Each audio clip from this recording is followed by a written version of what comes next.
요한복음 12장 34절에서 43절입니다. 이에 무리가 대답하되 우리는 율법에서 그리스도가 영원히 계신다함을 들었거늘 너는 어찌하여 인자가 들려야 하리라 하느냐? 이 인자는 누구냐? 예수께서 이르시되 아직 잠시 동안 빛이 너희 중에 있으니 빛이 있을 동안 다녀 어둠에 붙잡히지 않게 하라. 어둠에 다니는 자는 그 가는 곳을 알지 못하느니라. 너희에게 아직 빛이 있을 동안에 빛을 믿으라. 그리하면 빛의 아들이 되리라. 예수께서 이 말씀을 하시고 그들을 떠나가서 숨으시니라. 이렇게 많은 표적을 그들 앞에서 행하셨으나 그를 믿지 아니하니 이는 선지자 이사야의 말씀을 이루려 하심이라. 이르되 주여 우리에게 들은 바를 누가 믿었으며 주의 팔이 누구에게 나타났나이까 하였더라. 그들이 능히 믿지 못한 것은 이 때문이니 곧 이사야가 다시 일렀으되 그들의 눈을 멀게 하시고 그들의 마음을 완고하게 하셨으니 이는 그들로 하여금 눈으로 보고 마음으로 깨닫고 돌이켜 내게 고침을 받지 못하게 하려 함이라 하였음이었더라. 이사야가 이렇게 말한 것은 주의 영광을 보고 주를 가리켜 말한 것이라. 그러나 관리 중에도 그를 믿는 자가 많되 바리새인들 때문에 드러나게 말하지 못하니 이는 출교를 당할까 두려워함이라. 그들은 사람의 영광을 하나님의 영광보다 더 사랑하였더라. 아멘. 요한복음 2장에서 12장까지가 더 북 오브 사이언스, 표적의 책 7개의 표적이잖아요. 그래서 12장 그리고 이제 내일 살펴볼 여러분 우리가 오늘 큐티할 본문이 마지막 12장 끝부분이고 이제 내일부터 우리가 묵상하고 수요일 새벽에 설교할 13장은 더 북 오브 글로리, 이제 영광의 책 해서 십자가와 부활로 나가거든요. 그래서 12장 마지막 부분이 표적의 책의 맨 마지막 결론적인 부분이라고 할 수 있습니다. 한 알의 밀이 땅에 떨어져 죽지 않으면 한 알 그대로 있고 땅에 떨어져 썩어 죽으면 많은 열매를 맺는다고 12장 24절에서 말씀하셨죠. 예수님의 그 십자가, 예수님께서 고난을 당하지 않으시면 한 알 그대로 있고 예수님께서 땅에 떨어져서 썩으면, 예수님께서 땅에 떨어져 죽으면 많은 열매를 맺는다. 32절 33절 보시면 내가 땅에서 들리면 모든 사람을 내게로 이끌겠노라 하시니 이렇게 말씀하시면 자기가 어떠한 죽음으로 죽을 것을 보이심이었더라. 그러니까 땅에서 들린다는 건 십자가의 처형, 어떠한 죽음으로, 왜 예수님께서 땅에서 들려 십자가의 처형을 당하셔야 되는가? 한 알의 밀이 땅에 떨어져 죽어야 많은 열매를 맺기 때문이죠. 내가 땅에서 들리면 모든 사람을, 성경에서 말씀하시는 모든이라는 것은 한 사람도 빼놓지 않고 전부 다 그런 의미가 아니라 구원받을 모든 사람이겠죠. 내게로 이끈다라는 것이 많은 열매를 맺는다 하겠죠. 그 말씀 듣고 34절에 무리가 우리는 율법에서 그리스도가 영원히 계신다고 들었는데 너는 어찌하여 인자가 들려야 하리라 하느냐.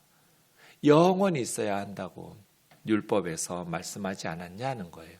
율법이라고 말하면 여러분 셋 중에 하나예요. 문맥에 따라서 이렇게 해석해야 되는데 하나는 십계명 같은 법조문, 법조항도 토라, 율법이라고 하죠. 그런데 여기서는 율법에서 그리스도가 영원히 계신다함을 들었거늘, 법조문 이야기는 아니겠죠? 두 번째는 모세오경을 율법이라고 부르기도 해요. 모세의 율법에 기록되기를 이런 식으로 하면 창출 레민신 모세오경을 말해요. 그것도 토라, 율법이라고 불러요. 그런데 모세오경 안에는 메시아, 그리스도가 영원히 계신다는 구절이 한 구절도 없어요. 그래서 세 번째, 율법하면 구약성경 전체를 의미할 때가 있어요. 오늘 본문처럼. 율법, 토라라고 말하면 법조항인가, 모세오경인가, 혹은 구약성경 창세기에서부터 말라기 전체인가. 셋 중에 하나니까 문맥에 따라서 해석하세요. 여기서는 구약성경 전체를 의미해요. 우리는 율법에서 그리스도가 영원히 계신다. 이런 구절들이 참 많죠. 시편 구절들 89편 4절이나 37절에 보면 다윗의 왕위가 영원히 견고하게, 영원히. 이사야 9장 7절에도 보면 한 아기가 우리에게 낳고 한 아들을 우리에게 주신 바 되었는데 하면서 그의 정사와 평강의 더함이 무궁하며 또 다윗의 왕자와 그 나라에 군림하여 그 나라를 굳게 세우고 지금 이후로 영원히 다윗의 후손으로 오실 메시아는 영원히 정의와 공의로 다윗의 왕위를 보존할 것이다. 이런 이사야의 예언이라든지 에스겔 37장 25절에 내 종 다윗이 영원히 그들의 왕이 될 것이라는 구절이라든지 뭐 시편 110편에서도 그렇죠. 네, 시편 110편 4절에 보면 영원히 멜기세덱의 반차를 이은 제사장이 메시아가 그런 영원한 대제사장이 될 거라고 말씀하시고, 그 다음에 인자가 누구냐? 사람의 아들이잖아요. 인자하면 우리가 생각하는 구절이 다니엘 7장 13절 14절. 한 사람의 아들 같은 이가 하늘 구름을 타고 옛적부터 항상 계신 하나님께로 인도되어 왔는데 하나님께서 그에게 권세와 영광과 나라를, 그 인자 사람의 아들에게 줘요. 그런데 그 권세가 소멸되지 않는 영원한 통치권, 영원한 권세고 그의 나라는 멸망하지 않는 영원한 나라. 이러한 구절들, 모세오경에는 없지만 구약의 시편이나 이사야, 에스겔, 다니엘 뭐 이런 구절들에게서 보여지는 메시아 그리스도는 다윗의 후손, 다윗과 같은 왕으로서 영원히 통치한다. 영원히. 그 얘기하는 거예요.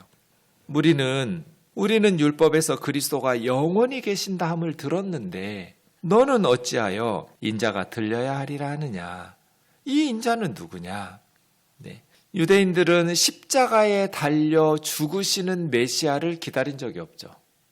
로마의 압제로부터 해방시켜서 영원히 다윗과 같이 이스라엘을 다스려줄 그러한 육신적 관점에서의 메시아, 구원을 주는 정치적인 해방이나 경제적인 풍요나 사회적인 공의나 평화나 이러한 것들을 이루어질 이스라엘을 전 세계에서 가장 강력한 나라로 만들어줄 그럴 메시아를 기다리고 있었지 허무하게 십자가에 처형당하는 메시아를 기다리지 않았거든요. 이런 구절들이 있죠. 그래서 성경 공부할 때 중요한 것은 몇몇 구절만 이렇게 이야기하는 것이 아니라 하나님의 모든 말씀을 다 봐야 돼요. 편식은 건강에도 해롭지만 성경 공부할 때도 마찬가지예요. 내가 좋아하는 구절들, 뭐 사랑의 하나님이 좋다. 네, 성경에 나오잖아요. 하나님은 사랑의 하나님이죠. 그런데 심판의 하나님에 대한 말씀도 성경에 너무 많잖아요. 사랑의 하나님의 구절들만 가지고 지옥 같은 건 없다. 하나님의 심판 이런 것들은 내가 싫은 건 거부해버리는, 그건 온전한 성경 공부가 아니죠. 성경에 기록된 모든 말씀을 우리가 하나님의 말씀을 전체적으로 봐야지. 메시아는 영원히 계신다, 십자가에 들린다, 처형당한다, 하늘에 미리 떨어져 죽는다, 이런 메시아는 자기들 원하는 메시아가 아니니까 그러한 구약의 예언들과 구절들은 제거하는 거죠. 그런데 구약에 보면 이사야 53장 같이 우리는 다 양 같아서 그릇 행하여 각기 제 길로 갔거든. 여호와께서는 우리 모두의 죄악을 그에게 담당시켜서 털 깎는 자 앞에 잠잠한 어린 양처럼 도살장으로 끌려가는 어린 양처럼 그가 자기 생명을 버려 많은 사람의 죄를 대신하고 고난받는 의의 종 말이에요. 죄 없이 아사셀 양처럼 모든 이스라엘 백성들의 죄를 덮어 쓰고 죽임당하는, 세상 죄를 지고 가는 하나님의 어린 양. 양이 뭐 여행 가는 거 아니잖아요. 세상 죄를 지고 죽으러 가는 거잖아요. 죄를 대속하기 위해서 대신해서 처형당하고 희생당하고 죽임당하는, 이게 세상 죄를 지고 가는 하나님의 어린 양이잖아요. 이러한 구약의 예언들도 얼마나 많아요. 그러니까 이런 구절들은 배제시키고 그리스도는 영원히 다윗의 왕위를 견고하게 세우고 통치하고, 그러면 이제 우리 이스라엘이 영원히 망하지 않고, 그런 식으로 단편적으로 취사 선택해서 예언을 받아들이고 말씀을 해석하면 바르게 하나님의 말씀을 이해할 수 없는 거죠. 그래서 이런 어찌하여 인자가 들려야 하리라 하느냐, 인자 누구냐, 직접적인 이야기를 앞에서 계속 해왔기 때문에 반복하진 않으시는데요. 35절 예수께서 이르시되 아직 잠시 동안 빛이 너희 중에 있으니, 빛은 누구예요? 예수 그리스도죠. 나는 세상의 빛이니. 왜요? 빛이 비치지 않으면 어둠 속에서 사람들은 헤매니까요. 그래서 35절 끝에 보면 어둠에 다니는 자는 그 가는 곳을 알지 못하느니라. 어두우니까 계속해서 지옥으로 가는 거죠. 멸망의 길을 가는 거죠. 그 어둠 속에서 내가 지금 어디로 가고 있는지도 알지 못하고 멸망의 길로 가지 않으려면 빛 가운데 다녀. 빛이 있을 동안에 빛 가운데 다니라는 거예요. 빛 가운데 다닌다는 건 뭐예요? 36절에 보면 빛을 믿으라. 빛 대신 예수 그리스도를 믿는 거죠. 예수 그리스도를 믿고 예수 그리스도의 말씀을 들어야 하나님을 알고 하나님의 구원과 영생의 길을 깨닫고 멸망의 어둠 속에서 헤매다가 멸망의 길로 가지 않을 수 있기 때문에. 그런데 빛이 있을 동안에요. 아직 빛이 있을 동안에 언제든지 예수님을 믿을 수 있는 건 아니에요. 죽고 나서 진짜 예수님 안 믿으면 지옥에 가는구나. 그때 깨닫고 그때 믿고 싶어도 못 믿어요. 그럼 지옥에 갈 사람 누가 있겠어요? 빛이 있을 동안에 빛을 믿으라. 영원히 기회가 항상 있는 건 아니에요. 우리가 오늘 죽을지 내일 죽을지 장담할 수 있는 사람 한 사람도 없어요. 하나님 부르시면 가는 거죠 뭐. 백화점이 무너질 줄 누가 알았어요? 성수대교가 무너질 줄 누가 알았어요? 오늘도 수많은 사람들이 예상치 못한 죽음을 맞이할 텐데 하나님 부르시면 가는 거지. 누가 장담할 수 있어요? 100세 시대니까 90살까지는 살겠지. 네, 2020년 통계상 우리나라에서 90살까지 사는 사람 5%밖에 안 돼요. 95명은 90되기 전에 죽어요. 착시 현상에 속으면 안 돼요.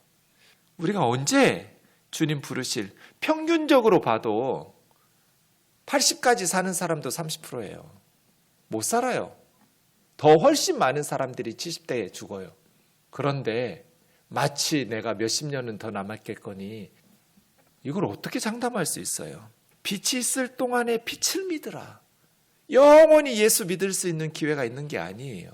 빛 가운데 다니지 않으면 어떻게 돼요? 어둠에 붙잡히지 않게 하라. 어둠은 누구예요? 사탄이죠.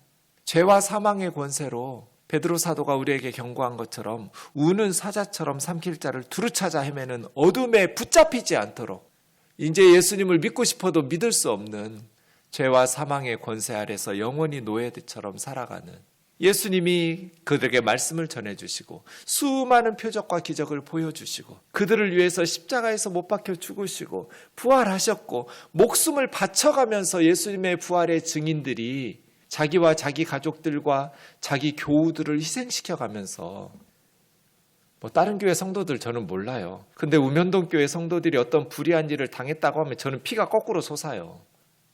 우리 가족이니까, 우리 교회 식구니까.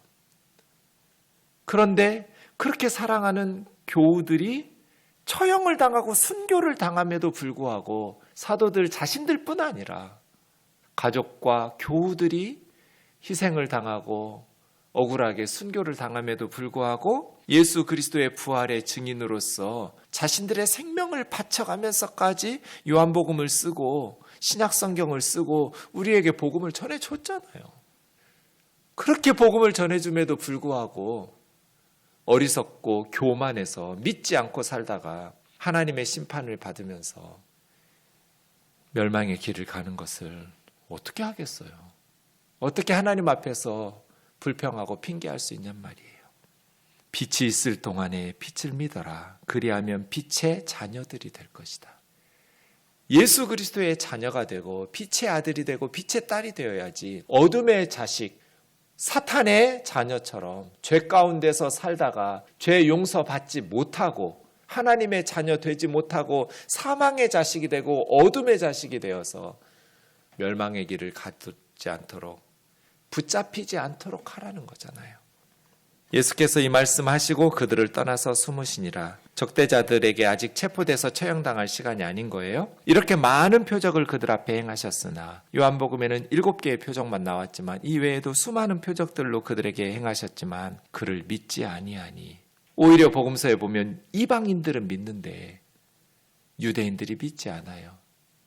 지금도 마찬가지죠. 90% 이상의 유대인들은 예수님을 믿지 않고 메시아를 아직도 기다려요. 극소수의 유대인들만 예수 그리스도를 영접하고 믿죠. 10명 중에 1명도 안 돼요.